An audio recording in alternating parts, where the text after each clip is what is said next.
দেশে প্রথমবারের মতো অনলাইন জুয়া নিষিদ্ধ করা হয়েছে। প্রথমবারের মতো সাইবার স্পেসে নারী শিশু নির্যাতন এবং যৌন হয়রানিকে শাস্তিযোগ্য অপরাধ হিসেবে স্বীকৃতি দেওয়া হয়েছে। এবং এই আগের যে আইনটা ছিল ডিজিটাল সিকিউরিটি অ্যাক্ট, সেখানকার 9টা ধারা বাতিল করা হয়েছে। এবং এই 9টা ধারাই ছিল কুখ্যাত ধারা। এই ধারাগুলোতে 95% মামলা দায়ের হয়েছিল। আজকে 3টা ল হয়েছে, খুব গুরুত্বপূর্ণ সবগুলাই। প্রথম যেটা হয়েছে সীমানা নির্ধারণ সংক্রান্ত।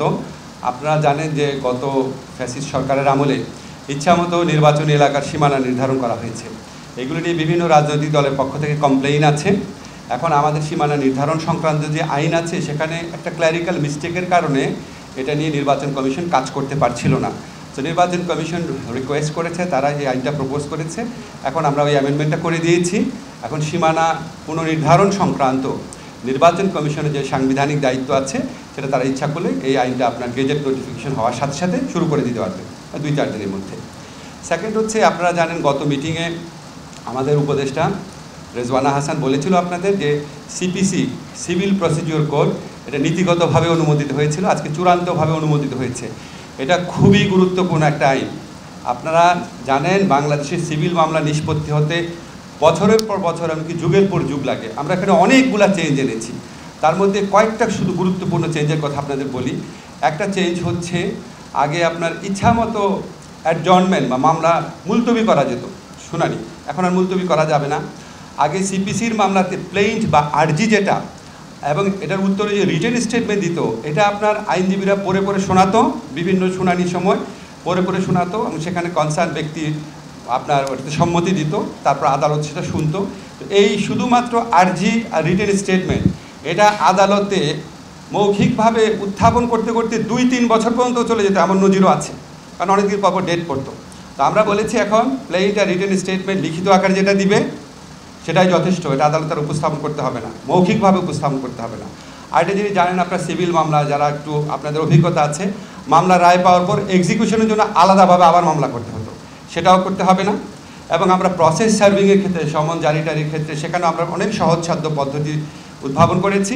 আমরা আশা করি সিভিল মামলা দ্রুত নিষ্পত্তির ক্ষেত্রে এই আইন খুবই গুরুত্বপূর্ণ ভূমিকা রাখবে। তবে আমরা জানি আপনাদের সবচেয়ে বেশি আগ্রহী হচ্ছে সাইবার সুরক্ষা আইন নিয়ে। আমরা যখন প্রথম দায়িত্ব গ্রহণ করি তখনই আমরা বলেছিলাম আমরা যে আগের যেটা আইন আছে সাইবার সিকিউরিটি অ্যাক্ট সেটা আমরা বাতিল করে আমরা একটা যুগোপযোগী আইন করব।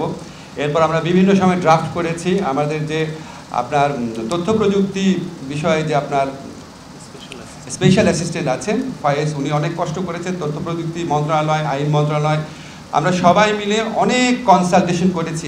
আমার জানা মতে বাংলাদেশে কোনো আইন নিয়ে এত কনসালটেশন হয়নি। 25 বার আমরা ড্রাফট চেঞ্জ করেছি। সবশেষে আমরা এই আইনের যারা সবচেয়ে বড় সমালোচক ছিল সিভিল সোসাইটি, তাদের সাথে 3 ঘন্টা একসাথে বসে ফাইনাল করেছি, চূড়ান্ত করেছি ড্রাফটটা। আজকে এটা উপদেষ্টা পরিষদের মিটিংয়ে উঠেছিল, তারপর সেখানে একটা অ্যামেন্ডমেন্টের সাজেশন আসছে, সেটাও আমরা করবো বলে সিদ্ধান্ত নিয়েছি। এটাও আপনার জাস্ট আমাদের ল মিনিস্ট্রির ভেটিংয়ের পর গেজেট নোটিফিকেশন হবে, হয়তো আপনার এই সপ্তাহের মধ্যে এটা চূড়ান্তভাবে প্রয়োগ হয়ে যাবে, প্রয়োগযোগ্য আইনে পরিণত হবে। ডিজিটাল সিকিউরিটি অ্যাক্ট সম্পর্কে আপনাদের একটুখানি কয়েকটা জিনিস একটু ধারণা দিই। এই প্রস্তাবিত যে অধ্যাদেশ আছে এখানে প্রথমবারের মতো ইন্টারনেটকে নাগরিক অধিকার হিসাবে স্বীকৃতি দেওয়া হয়েছে। দেশে প্রথমবারের মতো অনলাইন জুয়া নিষিদ্ধ করা হয়েছে। প্রথমবারের মতো সাইবার স্পেসে নারী শিশু নির্যাতন এবং যৌন হয়রানিকে শাস্তিযোগ্য অপরাধ হিসেবে স্বীকৃতি দেওয়া হয়েছে। এবং এই আগের যে আইনটা ছিল ডিজিটাল সিকিউরিটি অ্যাক্ট, সেখানকার 9টা ধারা বাতিল করা হয়েছে। এবং এই 9টা ধারাই ছিল কুখ্যাত ধারা। এই ধারাগুলোতে 95% মামলা দায়ের হয়েছিল। এই মামলাগুলো এখন স্বয়ংক্রিয়ভাবে বাতিল হয়ে যাবে। এছাড়া কিছু কিছু যে আর্টিকেল আছে সেগুলিকে পরিবর্তন করা হয়েছে। এবং স্পিচ অফেন্স বা কথা বলে বা মতামত প্রকাশ করে যে অপরাধ, সেখানে মাত্র 2টা অপরাধ রাখা হয়েছে। একটা হচ্ছে নারী ও শিশুর প্রতি যৌন নির্যাতনমূলক কন্টেন্ট প্রকাশ, হুমকি দেওয়া। আর এটা হচ্ছে ধর্মীয় ঘৃণা ছড়ানো, যে ঘৃণা ছড়ানোর মধ্যে দিয়ে সহিংসতাকে উস্কে দেওয়া হয়। মানে ধর্মীয় ঘৃণাও এটাকে একটা খুব কঠোরভাবে সংজ্ঞায়িত করা হয়েছে, যাতে ভুল বুঝাবুঝি না হয়, কেউ কাউকে হয়রানি করতে না পারে। ধর্মীয় উস্কানিমূলক বক্তব্য বা যে কোনো কন্টেন্ট যেটার কারণে সহিংসতা উস্কে যেতে পারে, সেটাকে শাস্তিযোগ্য অপরাধ করা হয়েছে।